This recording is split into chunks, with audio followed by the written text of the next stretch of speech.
Hello, friends. Please take a moment to fill out our listener survey. It's anonymous, and we use this data to get to know you and your interests. It also gives you a chance to tell us how we might make Sleep Tight Relax better for you. You can find the survey at sleeptightrelax.com/survey or follow the link in our show notes. Filling out the survey only takes a few minutes, and your feedback will help us improve our podcast and help us find new sponsors who interest you. As a way of saying thank you, you will be entered to win a $500 gift card. Visit sleeptightrelax.com/survey or follow the link in our show notes. Thank you for your support.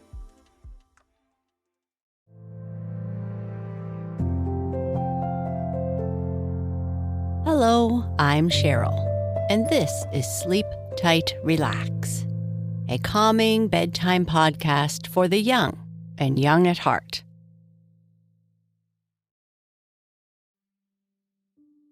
Our sleep story is the 7th chapter of the story Alice in Wonderland.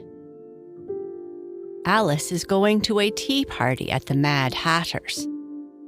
She arrives and sees the Mad Hatter, the March Hare, and the Dormouse. They offer her some juice, but when she looks around, she can see there is only tea. Alice is very confused about everything that is happening and gets quite upset at the Dormouse's story. Finally, she gets up to leave and heads off on her journey again. But before we continue with our story, let's start by breathing together. We can practice our deep breathing anytime or anywhere. But before bed, let's first turn down the lights, get comfortable, and make sure that everything feels as it should. We are going to do a series of deep, slow breaths. When you breathe in, be sure to slowly breathe through your nose. And when you breathe out, try to push all the air out of your lungs. We often talk about taking belly breaths or filling your belly up like a balloon. If that helps you visualize the kind of breath to take, then please try. You can use whatever works for you. Now, inhale slowly through your nose and count to 4 in your head, filling your lungs with more air with each number. Hold your breath and count to 4 in your head. Slowly exhale through your mouth, focusing on getting all the air out of your lungs. Take your time and focus on slow, controlled, deep breaths. Breathe in, 2, 3, 4. Hold, 2, 3, 4. Breathe out, 2, 3, 4. Breathe in, 2, 3, 4. Hold, 2, 3, 4. Breathe out, 2, 3, 4. Perfect. You can continue to practice your deep breathing as we continue with Chapter 7 of Alice in Wonderland.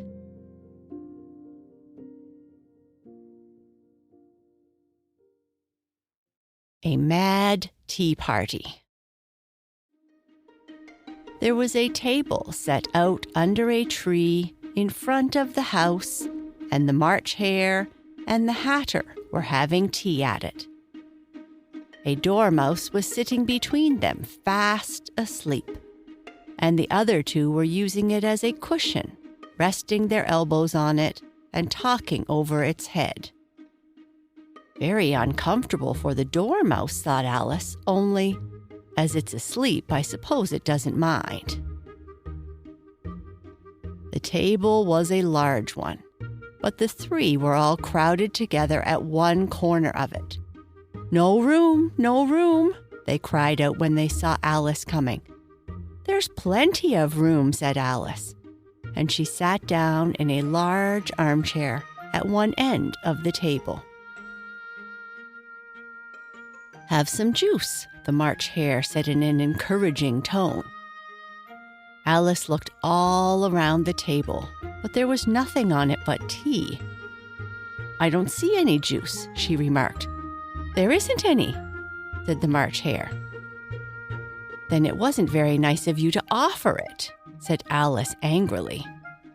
"It wasn't very nice of you to sit down without being invited," said the March Hare. "I didn't know it was your table," said Alice. "It's set for a great many more than 3. "Your hair wants cutting," said the Hatter. He had been looking at Alice for some time with great curiosity, and these were his first words. "You should learn not to make personal remarks," Alice said with some severity. "It's very rude." The Hatter opened his eyes very wide on hearing this, but all he said was, "Why is a raven like a writing desk?" "Come, we shall have some fun now," thought Alice. "I'm glad they've begun asking riddles." I believe I can guess that," she said out loud. "Do you mean that you think you can find the answer to it?" said the March Hare. "Exactly so," said Alice.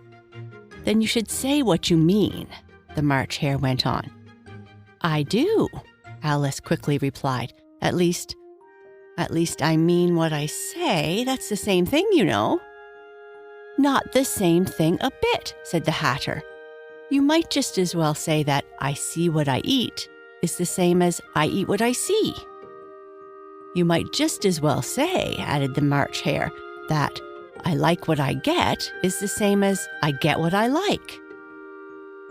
"You might just as well say," added the Dormouse, who appeared to be talking in his sleep, "that I breathe when I sleep is the same as I sleep when I breathe." "It is the same thing with you," said the Hatter, and here the conversation dropped, and the party sat silent for a minute, while Alice thought over all she could remember about ravens and writing desks, which wasn't much. The Hatter was the first to break the silence. "What day of the month is it?" he said, turning to Alice. He had taken his watch out of his pocket and was looking at it uneasily, shaking it every now and then and holding it to his ear. Alice considered a little and then said, "The 4th." "2 days wrong," sighed the Hatter. "I told you butter wouldn't suit the works," he added, looking angrily at the March Hare. "It was the best butter," the March Hare meekly replied. "Yes, but some crumbs must have gotten in as well," the Hatter grumbled. "You shouldn't have put it in with the bread knife." The March Hare took the watch and looked at it gloomily. Then he dipped it into his cup of tea and looked at it again. But he could not think of anything better to say than his first remark. "It was the best butter, you know." Alice had been looking over his shoulder with some curiosity. "What a funny watch," she remarked.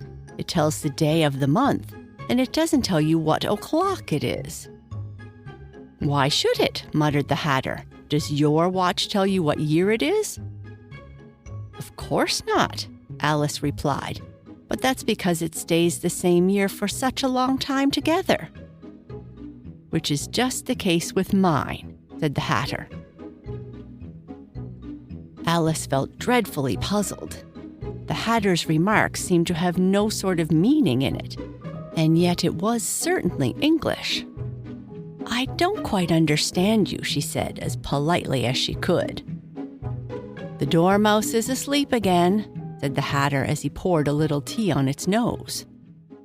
The Dormouse shook its head impatiently and said, without opening its eyes, of course, just what I was going to say myself." "Have you guessed the riddle yet?" the Hatter said, turning to Alice again. "No, I give up," Alice replied. "What's the answer?" "I haven't the slightest idea," said the Hatter. "Nor I," said the March Hare.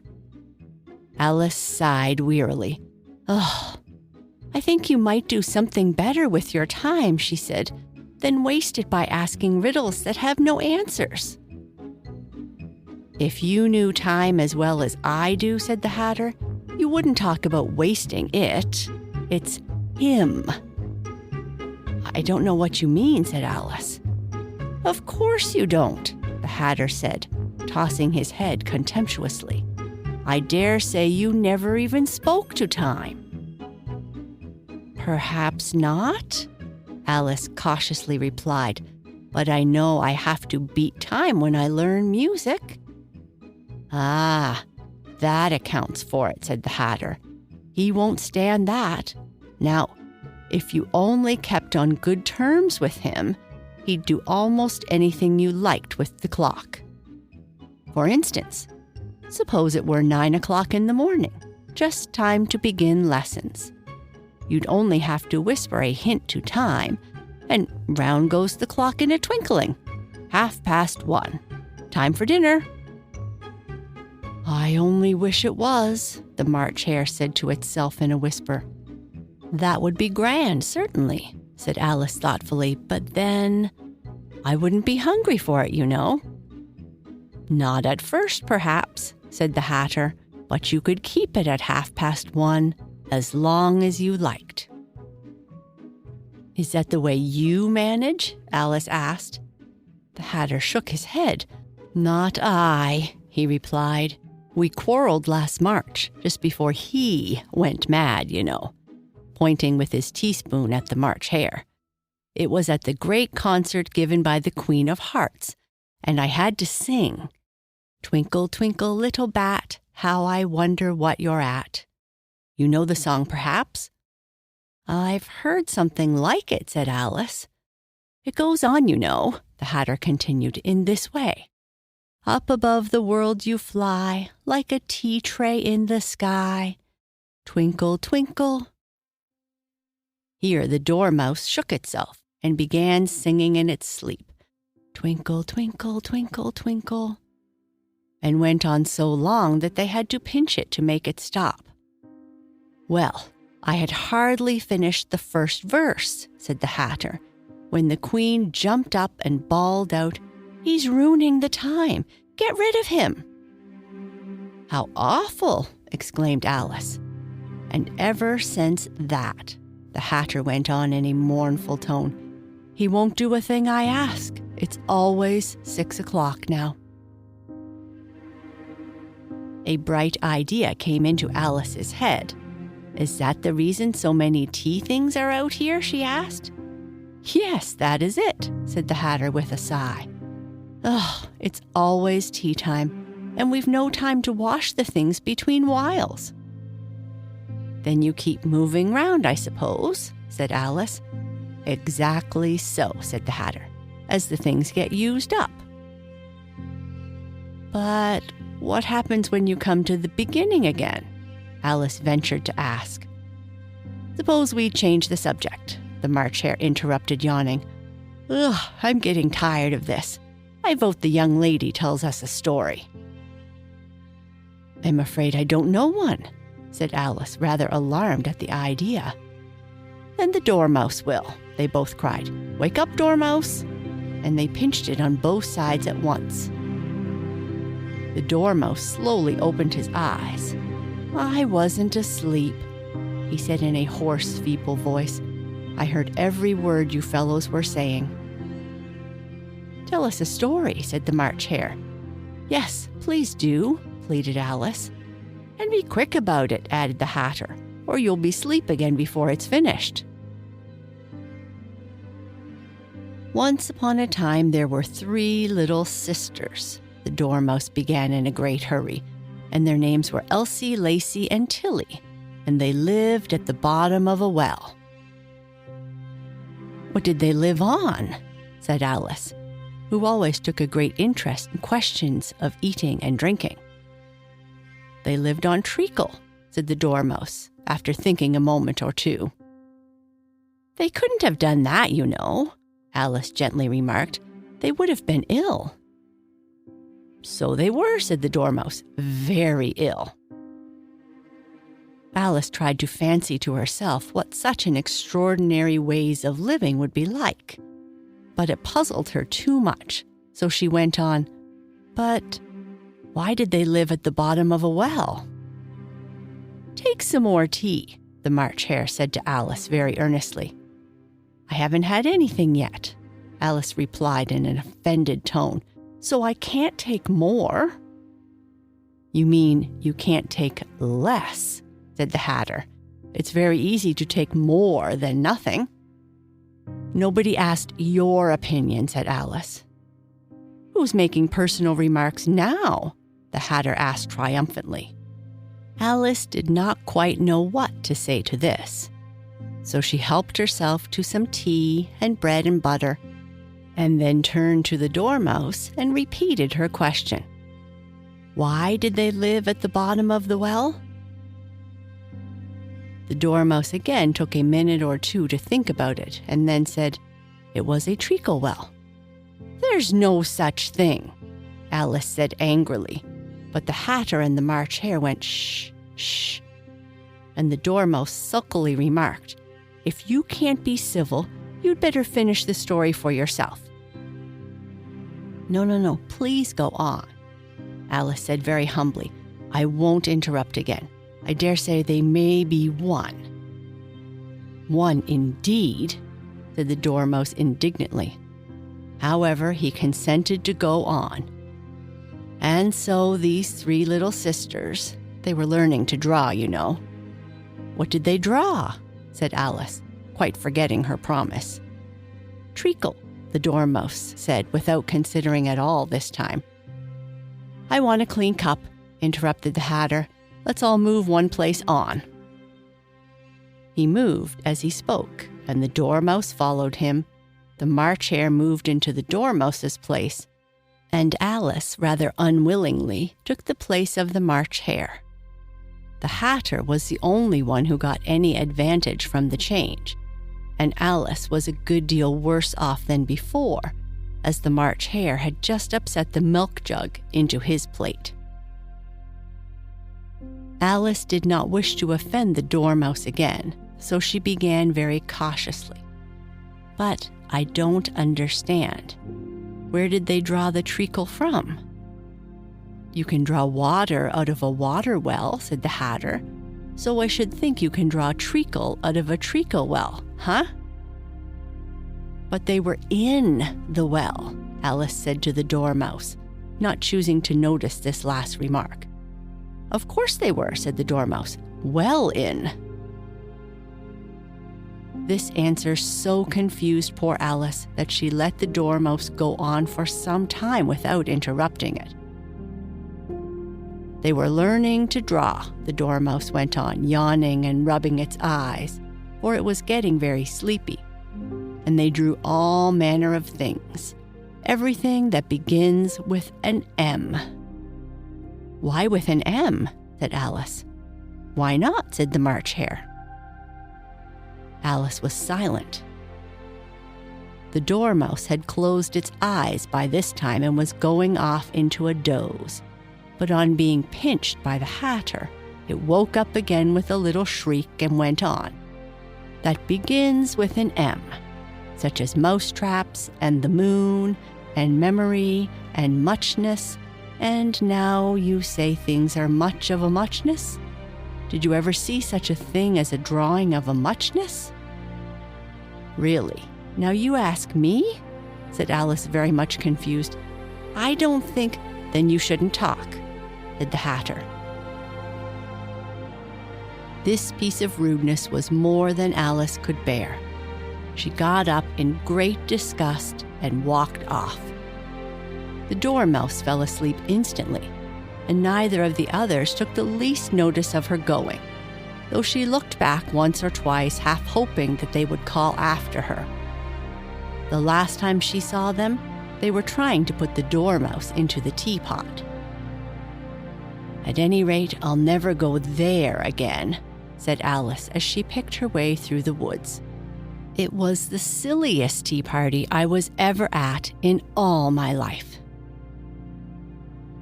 Just as she said this, she noticed that one of the trees had a door leading right into it. "That's very curious," she thought. "But everything's curious today. I think I may as well go in at once." And in she went. Once more, she found herself in the long hall and close to the little glass table.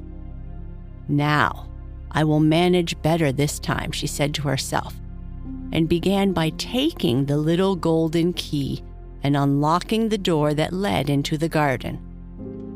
Then she went to work nibbling the mushroom. She had kept a piece of it in her pocket, till she was about a foot high. Then she walked down the little passage, and then she found herself at last in the beautiful garden, among the bright flower beds and the cool fountains. And that's the end of this chapter. Good night.